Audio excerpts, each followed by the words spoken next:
So मी यूट्यूबवरती एक video बनवला होता. एक एक किंवा 2 वीक पूर्वी.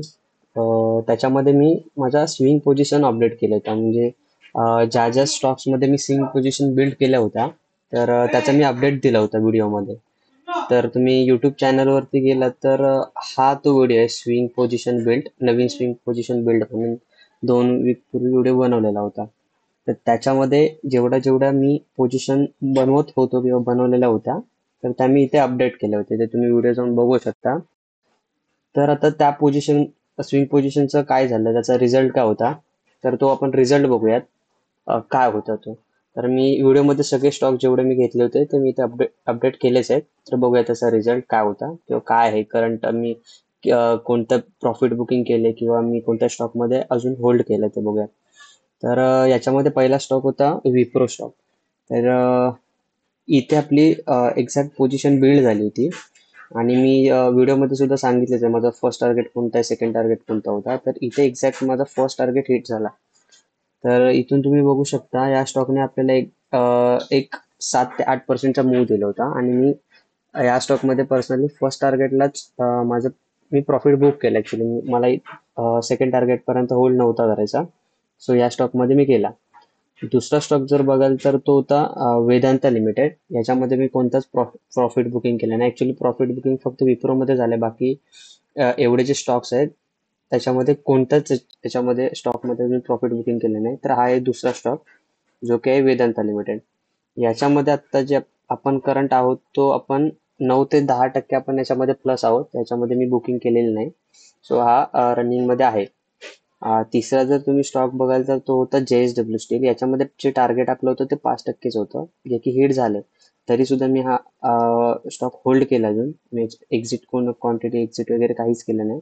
इथून आपल्याला या स्टॉकने दिले जवळजवळ 6 ते 7% दिलं. आपलं टार्गेट होतं याच्यामध्ये फक्त 5%, जो की हिट झालाय. मी ट्राय करतो, इथे माझा सेकंड टार्गेट आहे. सो ट्राय करेन मी इथपर्यंत होल्ड करायचा. त्याच्यानंतरचा जो स्टॉक होता तो होता आपला SBI. SBI मध्ये एक्झॅक्ट आपली एंट्री या लेवलला झाली. तर जिथे आपण एंट्री घेतली होती तिथेच अजून SBI स्टॉप लॉस सुद्धा हिट नाही झाले आणि टार्गेट सुद्धा हिट नाही झालं. जिथे घेतलं आपलं तिथेच SBI अजून आहे. त्याच्यानंतरचा जो स्टॉक होता तो IRCTC होता.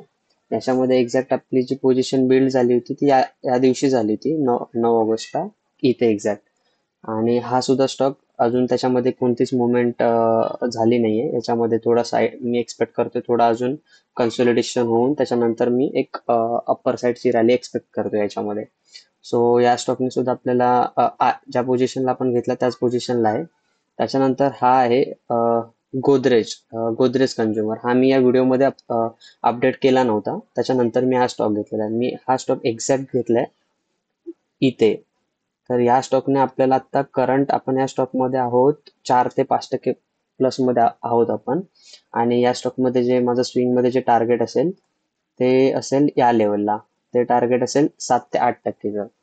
सो हे आपले स्टॉकचा स्विंग पोझिशनचा रिझल्ट होता, जे मी व्हिडिओमध्ये तुम्हाला दाखवलं होतं. आणि याच्यामध्ये मी कोणती स्ट्रॅटेजी वापरली किंवा कोणता लॉजिक वापरला, तर ते या व्हिडिओमध्ये मी प्रॉपर एक्सप्लेन केलेलं आहे. आता तुम्ही बघाल तर तुम्ही व्हिडिओ बघितला तर तुम्हाला कळेल की आपलं जे अनालिसिस होतं ते एकदम सिम्पल होतं. मी याच्यामध्ये कोणतंच इंडिकेटर वगैरे काहीच काहीच वापरलं नव्हतं. जी काय वापरली होती ते प्युअर प्राइस ऍक्शन वापरली होती. कोणताच इंडिकेटर नाही, काहीच नाही, काहीच नाही. एकदम सिम्पल आपल्या गोष्टी असतात, त्याच मी इथे एक्सप्लेन केलंय. तर तुम्ही बघू शकता. आता बरेच लोक काय करतात तुम्ही बघाल तर ते एका एका कॅन्डलचं अनालिसिस करत बसतात. जे अनालिसिस असतं त्यांचं ते एकदम हार्ड ठेवतात. ते प्रत्येक कॅन्डल वरती गेली त्याचं अनालिसिस करत बसतील, खाली त्याली. तर याच्याने काय होतं की तुम्ही अनालिसिस करताना किंवा एंट्री घेताना मग तुम्हाला प्रॉब्लेम येतो. त्याच्यामुळे जे आपला सेटअप असतो तो एकदम सिम्पल ठेवायचा असतो. इवन जर तुम्ही इथे बघाल तर मी ऑप्शन्समध्ये सुद्धा जेव्हा ट्रेड करतो तेव्हा सुद्धा जे माझं सेटअप असतो तो एकदम सिम्पल असतो. मी असं एकदम काहीच इंडिकेटर वगैरे वापरत नाही किंवा हार्ड करत नाही. इथे जर तुम्ही बघाल तर आत्ता करंट ट्रेड आहे हा. इथे मी सकाळी मेसेज टाकून दिला होता आणि इथे मी एक लेवल पाठवून दिली होती की लेवल्स फॉर अप्पर साईड. हा आजचा आजचा दिवस आहे. करंट मार्केट चालू सुद्धा आहे अजून. तर इथे तुम्ही बघा मी एक लेवल आयडेंटिफाय केली होती. 51,281 ते 51,272 ही लेवल होती. मग त्याच्यानंतर मी सुद्धा एक मेसेज टाकला होता की नेक्स्ट लेवल व्हॉलेटिलिटी, मार्केट व्हॉलेटाईल आणि चॉपी झोन मध्ये आलाय. So careful so be careful. आज इथून मार्केट साईडवेज जायचे चान्सेस आहेत. तर या ट्रेडचं काय झालं आपण बघूयात. तर मी ते हीच ती एक्झॅक्ट लेवल होती बघा, 51,287 वगैरे, एक्झॅक्ट हीच लेवल. तर याच्यामध्ये काय झालं, आपण जो लेवल दिली होती ती आपला आपल्या लेवल पासून एक्झॅक्ट जो मूव आला, तो मूव आपल्याला बँक निफ्टीने दिलाय एक 116 पॉईंटचा. नॉर्मली आपला जो मूव यायचा होता तो आपल्याला भेटलाच आहे, पण मी ते खाली जर तुम्ही बघितलं तिथे मी अपडेट दिलाय की मार्केट वॉलेटाईल अँड चॉपी.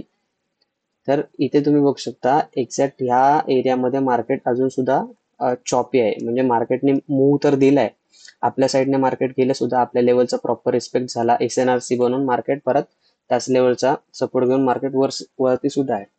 पण जिथे जसं मी अपडेट दिलं होतं की चॉपी मार्केट आहे, सो तसं मार्केट चॉपी सुद्धा चालू आहे. तर हे ऍक्च्युली तुम्हाला एक्झॅक्ट मार्केट जेव्हा चालू असेल तेव्हा तुम्हाला या गोष्टी कळल्या पाहिजेत की मार्केट चॉपी आहे, कधी थांबलं पाहिजे, कधी ट्रेड घेतला पाहिजे, कधी ट्रेंडिंग असेल. ते तुम्ही जेवढी चार्टची प्रॅक्टिस कराल त्याच्याने तुम्हाला येऊन जाईल. सो आणि दुसरं महत्वाची गोष्ट म्हणजे हा आपला टेलिग्राम चॅनल. सो याच्यामध्ये मी इंस्टाग्रामचा आणि हा आहे आपला टेलिग्राम. इथे मी ज्या माझ्या डेली पोझिशन बिल्ड करतो ते इथे मी मॉर्निंगला इथे अपडेट करून फ्री आहे. तेच कोणताच पेड वगैरे काहीच नाही, तरी मी ते लेवल पाठवून देतो. आणि सेम मी त्या ट्रेडचं काय झालं किंवा ते मी इन्स्टाला इथे स्टोरीमध्ये अपलोड करतो. तर हे आपलं इंस्टाग्राम पेज आहे, कोकणी ट्रेडर ओमकार असं. सो इथे तुम्ही फॉलो करू शकता. इथे आपलं दर दिवशी इथे बघू शकता तुम्ही, मी डेट वाईज त्या दिवशी मी दिलेले लेवल आणि त्याचा रिझल्ट काय होता, स्टॉप लॉस हिट झाला, टार्गेट हिट झाला, ते मी एक्झॅक्ट इथे सांगत असतो. सो बघूया, मी आणखी कोणता नवीन स्विप पोझिशन बिल्ड केला तर मी तुम्हाला अपडेट करेनच. सो व्हिडिओ आवडला तर नक्की शेअर करा, चॅनलला सबस्क्राईब करा, आणि आपला ॲनालिसिस आवडत असेल तर आपला टेलिग्राम चॅनल जॉईन करा. तिथे मी माझा ॲनालिसिस शेअर करत असतो.